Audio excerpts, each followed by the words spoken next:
ফ্যাসিবাদের সৃষ্টি হয়েছিল একটি ম্যাটিকুলাস প্ল্যানিংয়ের মাধ্যমে।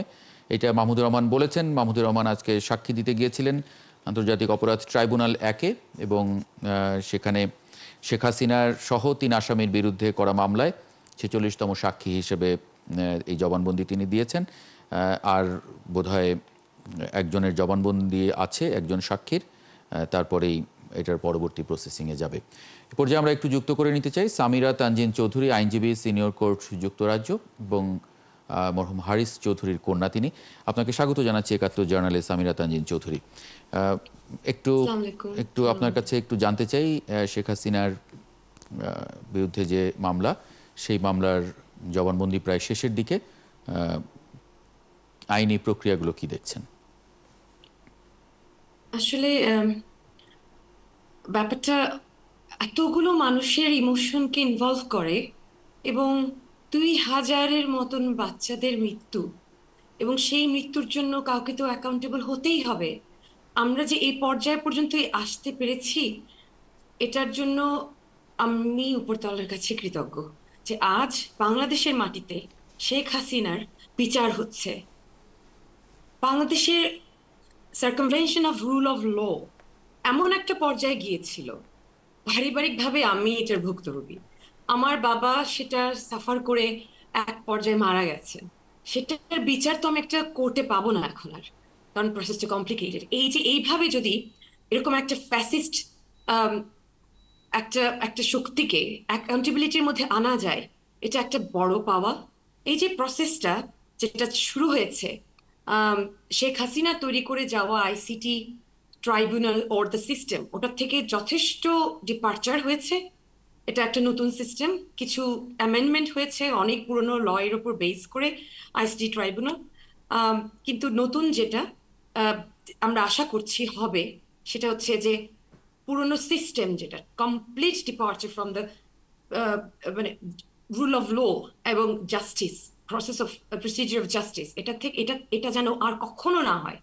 যেসব অভিযোগ ছিল, যেমন হচ্ছে উইটনেসদেরকে ইন্টিমিডেট করা, আন্ডার ডিউরেস তাদের স্টেটমেন্টে নেওয়া, মানে জোর করে, কিংবা ভুল মিথ্যা একটা সাক্ষী তৈরি করা, কিংবা স্টেটমেন্ট তৈরি করে তারপরে সেটার উপরে জোর করে সিগনেচার নেওয়া, এইসব কোনো কিছু, তারপরে ভয় ভীতি দেখানো, এবং জুডিশিয়ারির যে পার্শিয়ালিটি, এবং এই পুরো complete departure from fair trial, মানে ফেয়ার ট্রায়াল বলতে আমরা যা বুঝি সব কিছুর থেকে সরে আসে, সেইগুলো যেন কোনো কিছুই না থাকে। এবং আমরা দেখে যাচ্ছি যে প্রসেসটা হয়তো বা ওরকমই হবে এবং সেটার পার্ট হতে হবে আমাদের সবাইকে।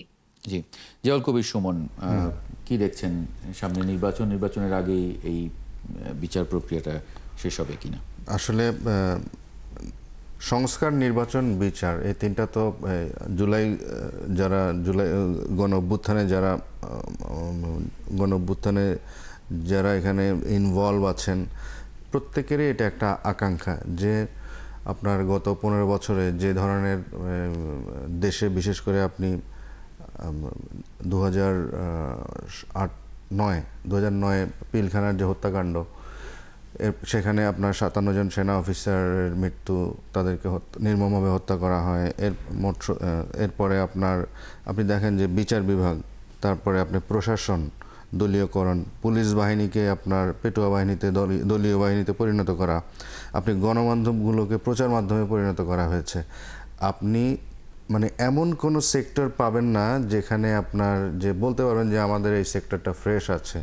যার ফলে জুলাই আগস্টের যে গণ অভ্যুত্থান, এখানে মানুষ প্রাণ দিতেও দ্বিধা করেনি। তাদের যেই সম্মিলিত যে অর্জন, সেই অর্জনের ফলেই আপনি একটি দেশ 15 বছরের যে একটা পাথর, এই পাথরটা সরাতে পেরেছে।